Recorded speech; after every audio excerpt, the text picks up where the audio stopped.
Chemistry मास्टरचा नमस्कार. आपण थर्मोडायनामिक्सचा आता 27 नंबरचा प्रॉब्लेम बघतोय. त्याच्यामध्ये काय काय सांगितले बघूया. तर गिवन मध्ये सुरुवात करूया आपण. तर कार्बन मोनो ऑक्साईड असं म्हटलंय. क्वेश्चन एकदम व्यवस्थित वाचायचा. हा कार्बन मोनो ऑक्साईड आहे. मग याच्यामध्ये सीओचं मास किती दिले त्यांनी. तर सीओचं मास दिले 4.2 × 10⁻² kg. म्हणजेच तुम्हाला ग्रॅममध्ये कन्वर्ट करायचं असेल तर 42 ग्रॅम येईल.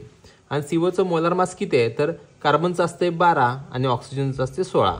12 आणि 16 किती होते. तर 28 होते. म्हणजेच नंबर ऑफ मोल्स जर सीओचे काढायचे असतील तर आपण कसं काढणार आहे ते 42 / 28. तो किती येतोय तर 1.5 येईल. नंबर ऑफ मोल्स काढून घेतले. परत एक्सपान्शन आहे म्हणजे W मायनस असणार आहे. आइसोथर्मल रिव्हर्सिबली फ्रॉम 2 m³ म्हणजे V1 असणार आहे तो 2 m³ आहे आणि V2 आहे तो किती आहे तर 20 m³ आहे. एक्सपान्शन आहे 20 m³ आहे. एक्सपान्शन म्हणजे काय झालं असणार आहे. हा पिस्टन हा वर गेला असणार आहे. आधी होता V1 नंतर झाला V2. हा पिस्टन वर गेलाय. आता टेम्परेचर किती आहे तर 300 केल्विन टेम्परेचर आहे. आणि त्यांनी काय कॅल्क्युलेट करायला सांगितले वर्क डन. एकदम सोपा प्रॉब्लेम आहे. तर टू फाइंड काय फाइंड आउट करायचं आहे तर W max = क्वेश्चन मार्क. आता आपल्याला कॅल्क्युलेशन करावं लागेल. कॅल्क्युलेशनमध्ये आपण फॉर्म्युला कुठला वापरणार आहे. W max = -2.303 nRT log⁻10. एक्सपान्शनसाठी असतो V2/V1. सगळ्या व्हॅल्यूज आपण पुट करून घेऊया. मग काय ते बघा बरं. -2.303 × n ची किती. n ची व्हॅल्यू 1.5. 8.314 × 300 × log⁻10 20/2. परत जरा थोडं सॉल्व करून घेऊया. -2.303 × 1.5 × 8.314 × 300. ॲक्च्युली 300 × 1.5 केलं तर 450 येते. हेच केलं तरी चालते. 20/2 किती येते तर log⁻10 10 येते.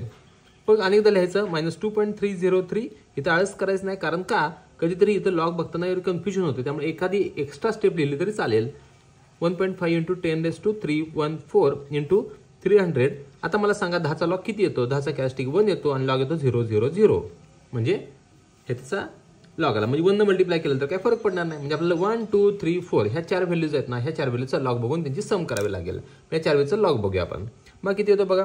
ह्याचा पहिल्याचा लॉग येतो 0.3623 प्लस 1.5चा लॉग येतोय 0.1761 प्लस याचा लॉग येतोय 0.9198 प्लस याचा लॉग येतोय 2.4771.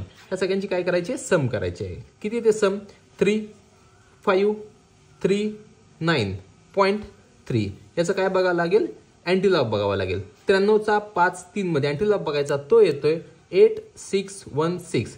3 पॉईंट म्हणजे इथं बोट ठेवायचं 1 2 3 म्हणजे आला 8616. म्हणजे जो आपला W max आला W max = -8616 जूल. हे त्याचं आन्सर आलं. आणि हे मायनस आलं याचा अर्थ एक्सपान्शन आहे. बघा इथं एक्सपांड म्हटले असं म्हणजे याचा अर्थ मायनस येतोय आणि हे जूलमध्ये येते.